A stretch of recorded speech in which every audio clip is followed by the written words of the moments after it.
Previously on Childhood Sweethearts. As we walked into the bowling alley, Carter's fingers entwined with mine. My cheeks were beginning to hurt from smiling so much. I was finally with the boy that I loved. This night was perfect. Absolutely perfect. Until I heard Mercedes' voice, and my good mood evaporated instantly.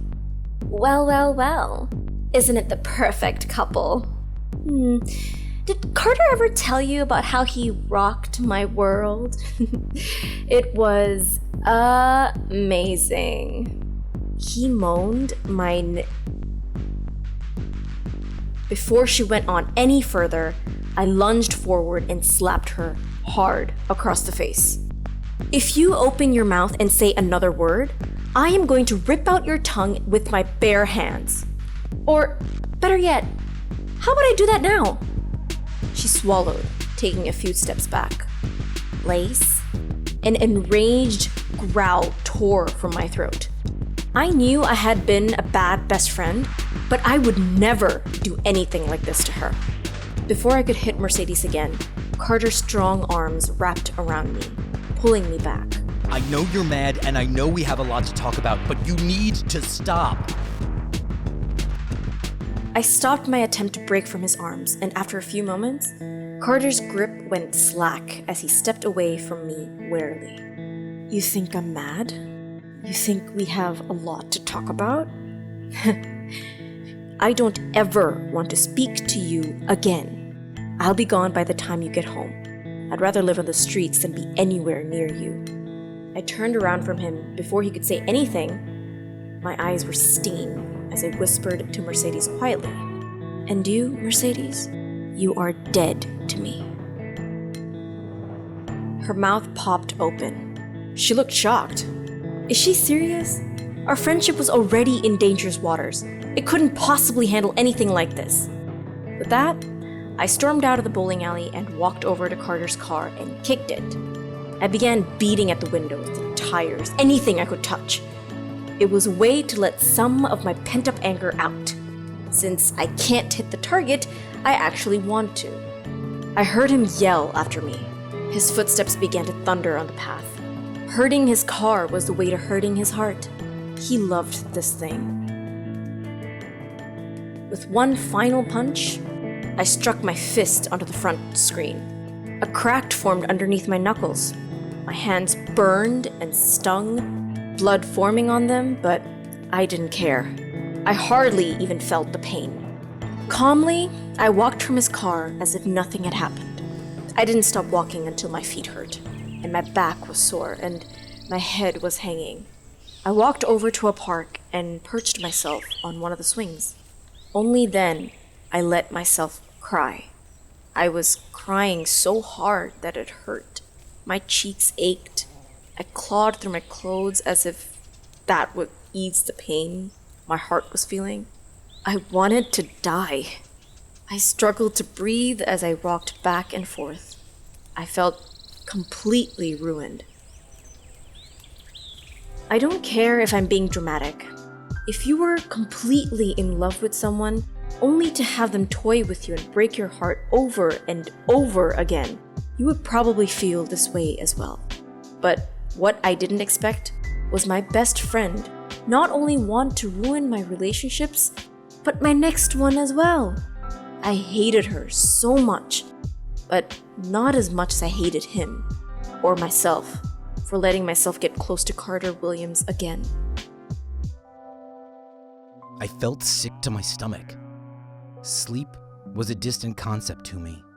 It had been 2 days and I heard nothing from Lacey. No one has. I can't sleep.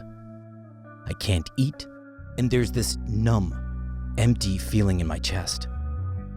I have never experienced anything like this before. I was a complete jerk and deserve this. The amount of times I had attempted to call or text her is ridiculous. I don't even care if she doesn't want to talk to me.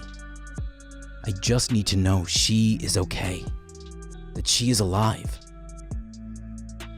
Are you attempting to skin yourself alive? What are you doing here, and how did you get in? Is that the way you really should be speaking to the mother of your child? I wore protection. Didn't think that one through, did you? You need to face the facts. I'm pregnant. You're the father, and underneath your whole player and jerk facade, you're genuinely a good guy. I know you will do whatever possible for your child. I may not be the person you want me to be, but you can't deny our child of the life it deserves. I would be the best father in the entire world. If only it was mine. Why don't we get a DNA test then? If you don't believe me. Jesus, get over yourself, Carter. You can't act like you're innocent in this. If you hadn't seduced me, as you do so many other girls, we wouldn't be in this situation in the first place. It was a stupid move, I know. I hate myself every day for even touching you. I hate you. How are you feeling? Shattered, broken, miserable. When you found out I cheated on you with Carter, is this how I made you feel? Well, yes. I felt miserable for a while because I loved you. No, I did not feel broken. I knew I would be okay because I expected this from the start. Not you cheating, of course, but I knew your history with Carter. I took the risk anyway because I wanted to be with you. It was good. Amazing while it lasted. But I don't regret, for 1 second, ever being involved with you. I stared at him for a moment, shocked at his words. He was so amazing. Why could I not return his love? Why did I have to always make the wrong decisions and be with the wrong boys? Boy, anyway. You are too good for me. I don't deserve someone like you. You deserve the world at your fingertips. I glanced up and he was staring right into my eyes, as if he knew me better than I knew myself. Something inside my chest swelled. He wasn't Carter, but he was a nice, caring guy who loved me. Why couldn't I have stayed with him? So do you. Aiden slid an arm around my shoulders and hugged me close to him. I nuzzled my face into his chest, seeking his warmth. Although it had been sunny out, my body had remained cold. I was beginning to question whether I would feel warm again. I was wrong about Mercedes. I genuinely thought she was a good person. Fills me with Uh-oh.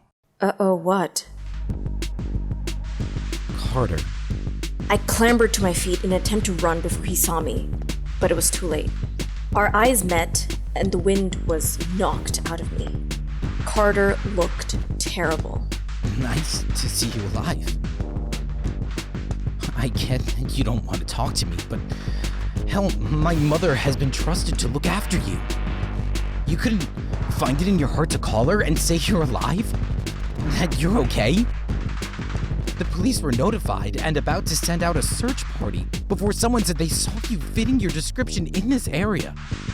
I just knew it had to be here. Our place, our special place, and you brought him here?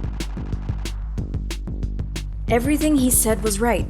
I was angry and upset, but that didn't give me a right to run off and make everyone so worried.